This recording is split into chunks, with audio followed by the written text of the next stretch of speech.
B passionately in love എന്നുള്ള ഈ ഒരു ഡ്രാമയുടെ 9th എപ്പിസോഡാണ് ഇന്ന് നമ്മൾ കാണാൻ പോകുന്നത്. തുടക്കത്തിൽ നമ്മുടെ ഹീറോയിൻ ഈ ഒരു കോളേജൊക്കെ സെർച്ച് ചെയ്യാൻ വേണ്ടിയിട്ട് അവൻ്റെ ഇന്ന് ലാപ്ടോപ്പ് വാങ്ങുന്ന സമയത്ത് അതിൽ ഒരു പെണ്ണ് പ്ലേ ഗേളാണെന്ന് എങ്ങനെ കണ്ടുപിടിക്കും എന്നുള്ള രീതിക്ക് സെർച്ച് കാണുമ്പോൾ ഇവളാകെ അന്തം വിട്ട് പോവാണ്. അപ്പോൾ നമ്മുടെ ഹീറോയോട്ടെ നീ സെർച്ച് ചെയ്യണ്ട, ഞാൻ ചെയ്തോളാം എന്ന് പറഞ്ഞിട്ട് അവൻ സെർച്ച് ചെയ്യാൻ വേണ്ടി ഇരിക്കുന്നുണ്ട്. ആ ഒരു സമയത്ത് തന്നെ ഇവളൊരു കാര്യം കാണുകയാണ്. അതായത് ഒരു വയലിൻ സൈഡിലിരിക്കുന്നത്. അപ്പോൾ കണ്ടിട്ട് നീ ഇത് വായിക്കുമെന്ന് ചോദിക്കുമ്പോൾ ഞാൻ വായിക്കത്തൊന്നുമില്ല എന്ന് പറയാണ്. അപ്പം നമ്മുടെ ഹീറോയിൻ പറയുന്നുണ്ട്, എൻ്റെ ഗ്രാൻഡ് പാ ഇതുപോലെ വായിക്കും എൻ്റെ ഗ്രാൻഡ്മയ്ക്ക്, പക്ഷേ കേൾക്കാൻ വലിയ രസമൊന്നും ഉണ്ടാവില്ല. പക്ഷേ ഗ്രാൻഡ് പാ മരിച്ചതിന് ശേഷം ആ ഒരു വയലിൻ വായിച്ചതിൻ്റെ ആ റെക്കോർഡ്സൊക്കെ ഇല്ലേ, അതൊക്കെ ഇരുന്ന് എൻ്റെ ഗ്രാൻഡ് പാ കേൾക്കും, എന്ത് രസമുണ്ടോ എന്നുള്ള രീതിക്കൊക്കെ. അപ്പം അവനോട് ആ കൂട്ടത്തിൻ്റെ ഒരു കാര്യം പറയുന്നുണ്ട്, നീയും വയലിൻ വായിച്ചോ, വയസ്സാകുമ്പോൾ നീ എനിക്കിത് വായിച്ചു തരണം എന്നുള്ള രീതിക്ക് പറയുമ്പോൾ അവൻ പറയുന്നുണ്ട്, നമ്മൾ മൂത്ത് നരച്ചിരിക്കുന്ന സമയത്ത് നീ കല്യാണമൊക്കെ കഴിച്ചിട്ട് കുട്ടികളൊക്കെ ആയിട്ട് പേരക്കുട്ടികളൊക്കെ ആയിട്ട് ഇരിക്കുകയാണെങ്കിൽ ഞാൻ വായിച്ചു തരില്ല. കാരണം വേറൊരു പെണ്ണിന് വേണ്ടി ഞാൻ വായിക്കേണ്ട ആവശ്യമില്ലല്ലോ. അഥവാ നീ സിംഗിളായിട്ട് മൂത്ത് നരച്ചിരിക്കുകയാണെങ്കിൽ ഞാൻ വേണമെങ്കിൽ വയലിൻ വായിച്ചുതരാം എന്നുള്ള രീതിക്ക് പറയുന്നുണ്ട്. അങ്ങനെ ആ ടോക്കൊക്കെ നിർത്തിയിട്ട് പഠിത്തത്തിൻ്റെ കാര്യത്തിൽ കോൺസെൻട്രേറ്റ് ചെയ്യുകയാണ്. അപ്പോൾ ഇവള് പഠിക്കാൻ ഉദ്ദേശിക്കുന്ന ആ ഒരു സ്ട്രീമിൽ തന്നെ കുറേ കാര്യങ്ങളുണ്ട്. അതിൽ അവൾക്ക് ലാൻഡ്സ്കേപ്പാണ് ഇഷ്ടം എന്നുള്ള കാര്യം അവൾ തന്നെ ഇന്നാണ് റിയലൈസ് ചെയ്തത്. സോ ബുക്കുകളൊക്കെ വാങ്ങാൻ വേണ്ടി പോകുന്ന സമയത്ത് ഇവനും കുറച്ച് ബുക്ക് തന്നിട്ടുണ്ട്. അതും പോരാത്തിന് കുറച്ചുകൂടി ബുക്കുകൾ വാങ്ങാനൊക്കെ പോകുന്ന സമയത്ത് അവിടെ ഒരു മൂൺ ലാമ്പ് കണ്ടിട്ട് അവൾക്ക് വല്ലാതെ ഇഷ്ടമായി. അപ്പം നമ്മുടെ ഇവളാവട്ടെ ഒരു അഡ്രസ്സ് തരാം, അതിലേക്ക് ഇതൊന്ന് അയച്ചു കൊടുത്തേക്കാനായിട്ട് പറയുകയാണ്. അങ്ങനെ ഇരിക്കുന്ന സമയത്തായിരിക്കും നമ്മുടെ ടാനിനെ വീണ്ടും കാണുന്നത്. സംഗതി ചെക്ക് മുമ്പ് കണ്ട പോലെ മൂഷാട്ടമൊക്കെ പിടിച്ചിട്ടൊന്നുമല്ല നിപ്പ്, ആള് കുറച്ചൊരു കൂൾ ഒരു നിപ്പാണ് നിൽക്കുന്നത്. അപ്പോൾ ഇവർ തമ്മിൽ സംസാരിക്കാൻ തുടങ്ങിയിട്ടുണ്ട്. ഇവിടെ നമ്മുടെ ഹീറോയും അതുപോലെ തന്നെ ഇവിടെ യാങ്ങും. ഹീറോ ആവട്ടെ അവിടെ ഇരുന്ന് ഗെയിം കളിച്ചുകൊണ്ടിരിക്കുകയാണ്, ഇവനാവട്ടെ ചായയോട് സംസാരിച്ചുകൊണ്ടിരിക്കുകയാണ്. ആ ഒരു സംസാരത്തിൽ അവിടെ ഒരു കാര്യം പറയുന്നുണ്ട്, എടാ നമ്മുടെ ഹീറോയിൻ ഉണ്ടല്ലോ ടാനിനെ കാണുന്നുണ്ട് എന്നുള്ള രീതിക്ക് ഒരു മെസ്സേജ് ഇടുവാണ്. അങ്ങനെ ഇത് കേട്ടപ്പോൾ നമ്മുടെ യാങ് ആവട്ടെ ഹീറോയിനോട് പറയാണ്, ഇവൾ ടാൻ്റെ കൂടെ നടക്കണ്ടെന്നാണല്ലോ പറഞ്ഞേട്ടെ, ദൈവം കഴിഞ്ഞാൽ അവർ വീണ്ടും ഒന്നിക്കുമോ എന്നുള്ള രീതിക്ക് ഇവരെന്നെ ഇങ്ങനെ കൺഫ്യൂഷൻ അടിച്ചിരിക്കുകയാണ്. ആ ഒരു സമയത്ത് തന്നെ നമ്മുടെ ചായ് അവരുടെ സംസാരം കേട്ടുകൊണ്ടിരിക്കുകയാണ് കേട്ടോ. അപ്പോൾ ടാൻ പറയുന്നുണ്ട്, ഞാൻ ചെയ്ത തെറ്റാണ്, ഞാൻ നിന്നെ ഭയങ്കരമായിട്ട് വേദനിപ്പിച്ചു സംസാരത്തിൽ, എൻ്റെ ഒരു വർഷം കൂടിയും പോയി, അപ്പോൾ ഞാൻ ഒന്നുകൂടി പഠിക്കാനുള്ള പരിപാടിയാണ് എന്നുള്ള രീതിക്ക് പറയുമ്പോൾ നമ്മുടെ ചായ എന്താ കേൾക്കുക വെച്ച് കഴിഞ്ഞാൽ അവൻ ഇവളുടെ കൂടെ ഒരുമിച്ച് പഠിക്കാനുള്ള പരിപാടിയാണെന്നാണ്. അപ്പോൾ ഇത് പറയല്ല നമ്മുടെ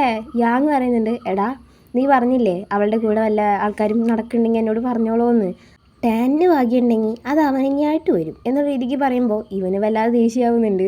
അപ്പോൾ പറയാണ്, അവരൊന്നിക്കാറായോ ചോദിക്കുമ്പോൾ അതൊന്നും എനിക്കറിയില്ല എന്ന് പറയാണ്. ഇവിടെയാണെങ്കിൽ നമ്മുടെ ഹീറോ ആവട്ടെ അവൻ്റെ അനിയൻ്റെ കൂടെ ഒരു സ്ഥലത്തേക്ക് വരുന്ന സമയത്ത് അവിടെ വയസ്സായി മൂത്ത് നരച്ച ഒരു അപ്പാപ്പൻ ഇങ്ങനെ വൈദ്യം വായിച്ചുകൊണ്ടിരിക്കുകയാണ്. ഇത് കണ്ടിട്ട് അവന് ഇന്നലെ അവൾ പറഞ്ഞതൊക്കെ ആയിരിക്കും ഓർമ്മ വന്നിട്ടുണ്ടാവുക.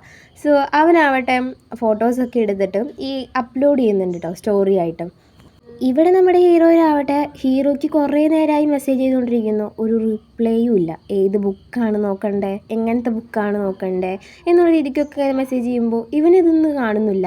പക്ഷേ അവൻ ഐഡിയയിൽ കുറേ പോസ്റ്റുകൾ ഇടുന്ന കണ്ടിട്ട് ഹീറോയിന് ഭയങ്കര ദേഷ്യം, നമുക്ക് റിപ്ലൈ തരാൻ നേരമില്ല, അവൻ പോസ്റ്റ് ഇടുന്നുണ്ട് എന്നൊക്കെ. ഇവിടെ നമ്മുടെ ഹീറോ ആവട്ടെ വന്ന് നോക്കുമ്പോൾ ഒരു ഡെലിവറി ബോയ്സ് താഴെ കിടക്കുന്നുണ്ട്. അപ്പോൾ അതെടുത്ത് നോക്കുവാണ്. നോക്കണ സമയത്ത് അതിലൊരു മൂൺ ലാമ്പ് ആയിരിക്കും കണ്ടിട്ടുണ്ടാവുക. പെട്ടെന്ന് ഇതാരെ തന്നേന്ന് അറിയാൻ വേണ്ടി ഫോണൊക്കെ എടുത്ത് നോക്കുന്ന സമയത്ത് നമ്മുടെ ഹീറോയിൻ്റെ പോസ്റ്റിലിട്ടിരിക്കുകയാണ്. നമ്മുടെ ഹീറോ മുമ്പ് പറഞ്ഞൊരു ഡയലോഗില്ലേ, മൂൺ വന്നാലും ഇല്ലെങ്കിലും ഞാൻ നിൻ്റെ കൂടെ ഉണ്ടാവുമെന്ന്. ആ ഡയലോഗ് ഹൈലൈറ്റ് ചെയ്തിട്ടിട്ട് കുറച്ച് ഫോട്ടോ മൂണിൻ്റെ ഒക്കെ പോസ്റ്റ് ചെയ്തിട്ടുണ്ടാവും. ഇത് കണ്ടിട്ട് നമ്മുടെ ഹീറോയ്ക്ക് മനസ്സിലായി ഹീറോയിൻ ആണ്. അപ്പോൾ ഇവിടെ പഠിച്ചുകൊണ്ടിരിക്കുന്ന നമ്മുടെ ഹീറോയിൻ പെട്ടെന്ന് ഇവൻ്റെ ഫോൺ കോൾ വന്നപ്പോൾ ചാടി നിന്ന് എണീക്കുകയാണ്. എന്നിട്ട് എൻ്റെ പോസ്റ്റ് ഒക്കെ ഇടാൻ നേരമുണ്ട്, റിപ്ലൈ തരാൻ നേരമില്ല അല്ലേ എന്നുള്ള രീതിക്ക് നമ്മൾ സാധാരണ ചോദിക്കാറില്ലേ, അതുപോലെ അങ്ങോട്ട് ചോദിക്കും.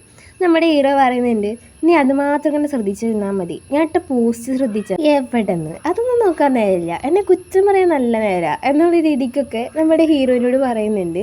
അങ്ങനെ ഇവർ രണ്ടുപേരും ഇങ്ങനെ സംസാരിച്ചുകൊണ്ടിരിക്കുകയാണ്. ആ ഒരു സമയത്ത് തന്നെ ഫോൺ കട്ട് ചെയ്തിട്ട് ഇവൻ നേരെ നോക്കുന്നത് ആ വയലിനിലോട്ടാണ്. അപ്പോൾ ആ സാധനം അങ്ങ് പതിയെ എടുത്തു ഓരോന്നായിട്ട് പതിയെ പതിയെ ഇങ്ങനെ തുടയ്ക്കാനും തുടങ്ങി. ഇപ്പോൾ എന്തിനീ തുടങ്ങണമെന്ന് വെച്ച് കഴിഞ്ഞാൽ പഠിക്കാൻ വലിയ ഉദ്ദേശം ഉണ്ടാവും, അതുകൊണ്ടാവും.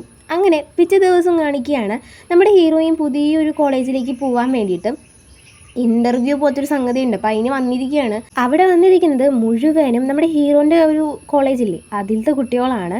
നമ്മുടെ ഹീറോയിനും അതുപോലെ തന്നെ അപ്പുറത്തിരിക്കുന്ന ഒരുത്തിനും മാത്രമാണ് വേറെ 2 സ്കൂളിൽ നിന്ന് വന്നവർ.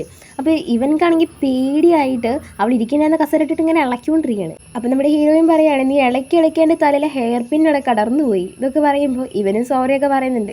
അങ്ങനെ ഒരു സംസാരിച്ചുകൊണ്ടിരിക്കുന്ന സമയത്ത് ഇവൻ പറയുന്നുണ്ട്, ഈ ഒരു സ്കൂളിലത്തെ ഒരു പഠിപ്പനുണ്ട് മോനെ, 750 മാർക്കാണ് അവൻ എക്സ്ട്രാ 60 പോയിൻ്റ് ഇല്ലാണ്ട് എടുത്തത്, അതും കൂടി ഉണ്ടായിരുന്നെങ്കിൽ ചെക്കൻ സീനായേനെ എന്നുള്ള രീതിക്കൊക്കെ ഇങ്ങനെ പറഞ്ഞുകൊണ്ടിരിക്കുകയാണ്.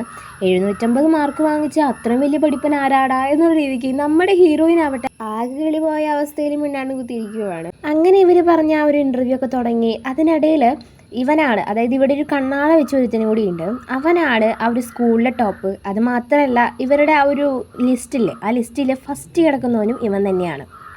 സോ ഇവന് ചെറിയൊരു ഹെഡ് വെയിറ്റ് ഉണ്ട്.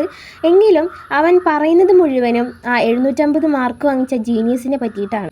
ഇത് കണ്ടിട്ട് നമ്മുടെ ഹീറോയിനാവട്ടെ ആകെപ്പാട് ഇത് നമ്മുടെ ഹീറോയിനെ പറ്റിയിട്ടാണ് അവർ പറയണേ എന്നുള്ള രീതിക്ക് തോന്നുകയാണ്. ഇവിടെയാണെങ്കിൽ ചായ് യാങ് രണ്ടുപേരും കൂടി എന്തോ ചെയ്തുകൊണ്ടിരിക്കുകയാണ്. അതായത് നമ്മുടെ ചായക്ക് നല്ല മാർക്ക് കുറവാണല്ലോ, അപ്പോൾ അതിനെന്തോ ഹെൽപ്പ് ചെയ്തുകൊണ്ടിരിക്കുകയാണ് ആര്യൻ, നമ്മുടെ യാങ്. ആ ഒരു സമയത്ത് ഈ ചായയുടെ മുൻപത്തെ ബോയ് ഫ്രണ്ടല്ലോ അത് കണ്ടു വന്നിട്ട് പറയുന്നുണ്ട്, എന്നോട് പ്രേമിക്കരുത്, ഞാൻ പ്ലേ ബോയ് ആണ് എന്നൊക്കെ പറഞ്ഞിട്ട് നിങ്ങൾ രണ്ടുപേരും എണപ്രാക്കളുടെ പോലെ പ്രേമിച്ച് നടക്കുകയാണോടാ എന്നുള്ള രീതിക്ക്. അപ്പോൾ അങ്ങനെ ഒരു ടോക്ക് വന്നപ്പോൾ നമ്മുടെ യാങ്ങിന് അത്ര പിടിച്ചില്ല. അവ അവിടെ നിന്ന് എണീച്ചു. എന്നിട്ട് പറയുന്നുണ്ട്, ഞാൻ നിന്നെ പോലെയല്ല, ഒരാളെ സ്നേഹിക്കുന്നുണ്ടെങ്കിൽ അത് സിൻസിയറായിട്ട് ഞാൻ സ്നേഹിക്കും. ഉള്ളതാണ്, എനിക്ക് ചായനെ വലിയ ഇഷ്ടമാണ്, എനിക്ക് അവളോട് ചെറിയ ക്രഷ് ഉണ്ട്, അതിനിപ്പോൾ നിനക്കെന്താ വേണ്ടേ എന്നൊക്കെ പറഞ്ഞ് മിരട്ടിയിട്ട് അവൻ അവിടുന്ന് പറഞ്ഞു വിടുകയാണ്.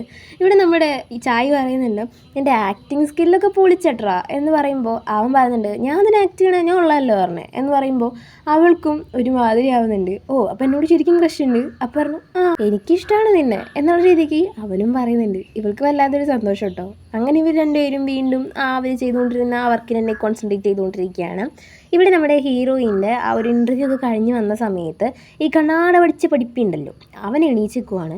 അവൻ എണീച്ച് നിന്നിട്ട് പറയുന്നുണ്ട്, ഗായ്സ് നമ്മുടെ കൂടെ ആ പഠിപ്പൻ ഇന്ന് രാത്രി ഡിന്നറിന് വരുന്നതായിരിക്കും എന്നൊക്കെ പറയുമ്പോൾ എല്ലാവർക്കും ഭയങ്കര സന്തോഷം. ആ ഒരു സമയത്ത് നമ്മുടെ ഹീറോയിൻ പറയുന്നുണ്ട്, എന്നാൽ എനിക്ക് അവൻ വരുന്നതിൽ തീരെ താല്പര്യമില്ല എന്നുള്ള രീതിക്ക് ഇവളിങ്ങനെ പറയുമ്പോൾ ഇവളുടെ ഒരു സംസാരം അവിടുത്തെ ആർക്കും പിടിക്കുന്നില്ല. കാരണം സ്വന്തം സ്കൂളിലും അല്ല, അത് മാത്രമല്ല ഓവറായിട്ടിരുന്ന് ചലിക്കുന്നുമുണ്ട്.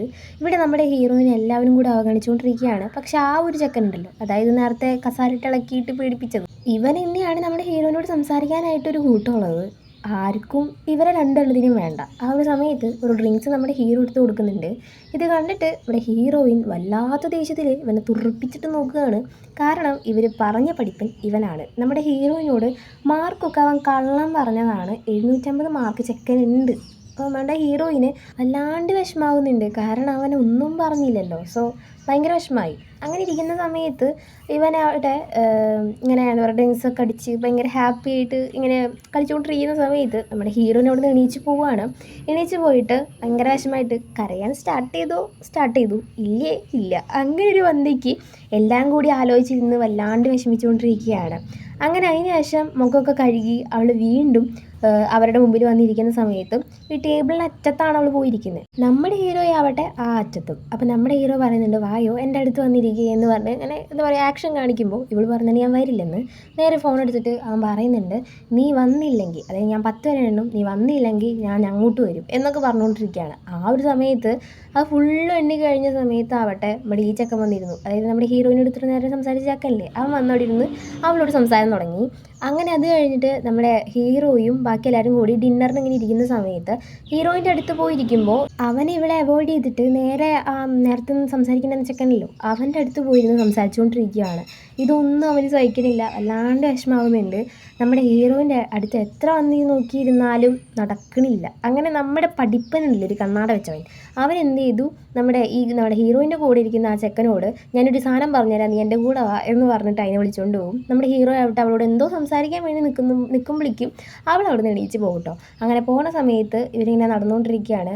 അങ്ങനെ ഇവർ പരസ്പരം ഷേഡോമ ചവിട്ടി അങ്ങനെ നടന്നുകൊണ്ടിരുന്നിട്ട് അവസാനം ഇവരൊന്ന് ജസ്റ്റ് ഒന്ന് ഹാപ്പി ആവുന്നുണ്ട്. ഓക്കെ എല്ലാം ക്ഷമിച്ച് വിട്ടു എന്നുള്ള രീതിക്ക്.